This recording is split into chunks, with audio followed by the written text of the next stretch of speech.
I'm here to record the video for The Haves and Have Nots Season 4. I believe it's episode 4. Once again, excuse my voice. I did watch it last night, but my throat hurt so bad I couldn't do the review. But let me hurry up and try to get this review out of the way while I still have some daylight to help me, so I don't have to record this in the basement.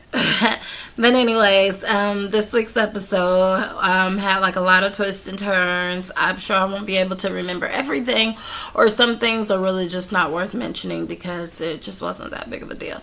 So I'll begin by the whole Warren Candace scene. That was where the episode started off. Basically, in a nutshell, he's really upset that she lied to him. He really trusted them. They grew up as basically like brothers and sisters because he lived with them at one point.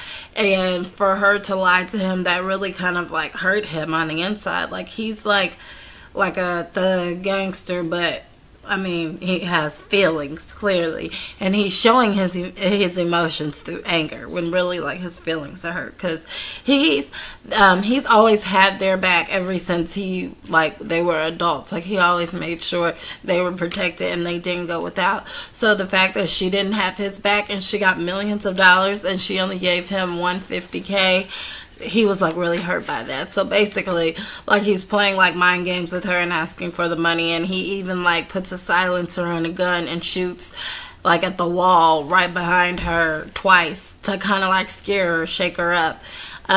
She tries to explain to him that she got marked, she doesn't have the money. He's like, you're lying to me, you need to give me my money. And she's like, I can't get it in 7 days, just give me some time. So he's like, okay. And then basically he makes her do like some other favors for him before he leaves. And I'm like, are you kidding me? Like, okay, whatever.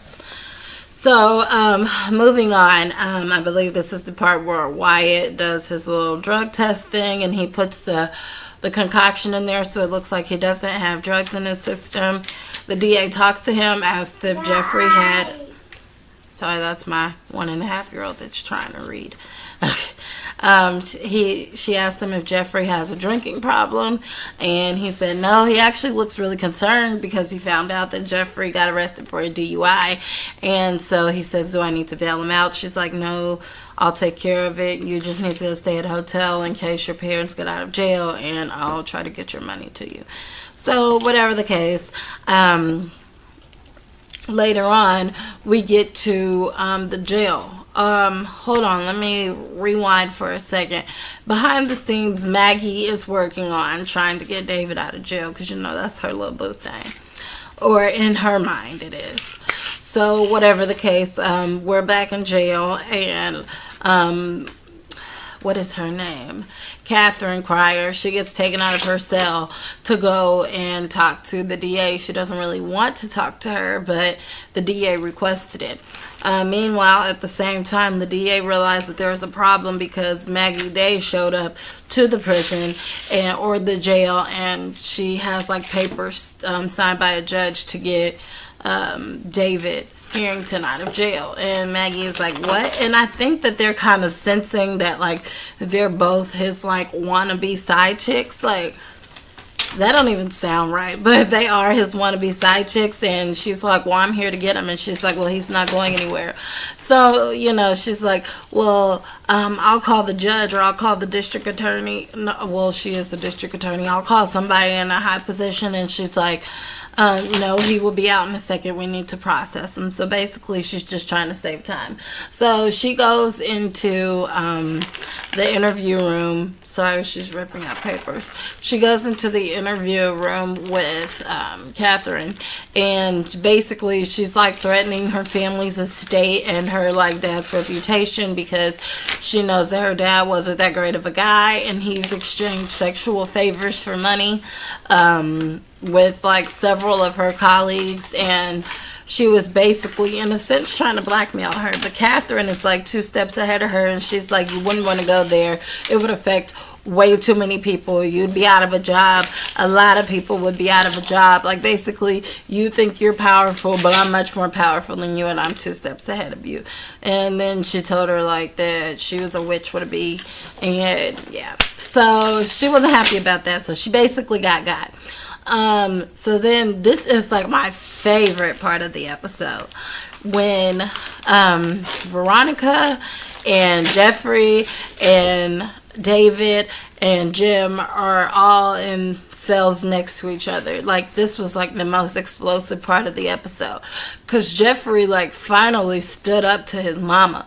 Like, his mama, like, she's just such a hateful person, and I just really like hate that about her. For one, she's exposed with her wig off, and Jim Cryer talking about, oh, Veronica, your hair's different. Well, you know you don't play with black women in their hair. So he's just trying to be funny. And basically they talk about like what they saw in the newspaper, and you can tell like David is really hurt. He doesn't even want to look at her.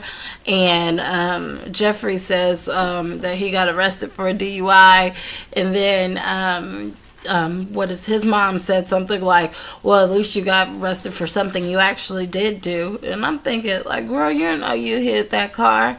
But anyway, so they're going back and forth, and she's like, I can't believe you're still gay after all this stuff I've did basically to like try to hurt you or scare you, and you're still gay.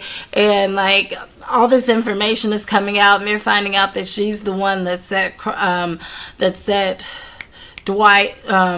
Wyatt up in jail to get like raped and stuff. And so like Jeffrey is hearing all this information, and he's like really, really, really hurt. So she's like, just wait till I get out of this cell, because he was like talking big and bad to her, and he's like, no, you wait till I get out of this cell. And Jim is just like rubbing everything in. It was so perfect, because it kind of seemed like everybody against Veronica, and it got her to shut up at some point.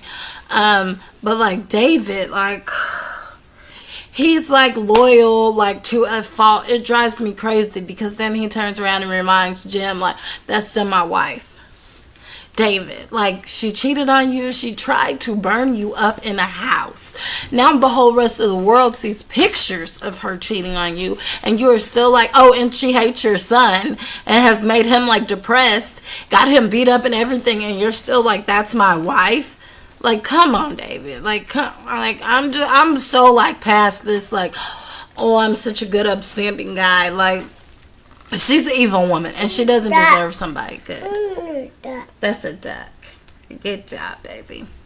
She's learning her animals. A duck. So anyways, you see I have to wrap up this review. You want Mommy see? Thank you so much. So next week should be interesting. Wasn't much else that happened. Benny showed up at Candace's house and was like, we need to talk. And he stumbled in and he saw Quincy dead on the ground. So now he's kind of like a part of that, and I don't think she wanted to pull him into it, but he kind of like pushed himself into it. Also, Mitch doesn't trust War, but I don't know that I trust Mitch, because Mitch wanted the junkyard before Benny even wanted it, and I feel like Mitch is smarter than War, and Mitch could figure out a reason for it to become his junkyard. So, you know, I could be reading too much into this, but I know this was a quick review. I'm trying to make them shorter and shorter so that you'll want to sit through and watch the whole thing. But anyway, sorry for the extra distractions. Hope you like, comment, and subscribe. Notice I said keyword like, not dislike. Like, why would you dislike? Just click off the video. But anyway, like, comment, subscribe. Like, comment, and subscribe. Like. And please visit my blog at mrsblogaholic.com. I update it every day.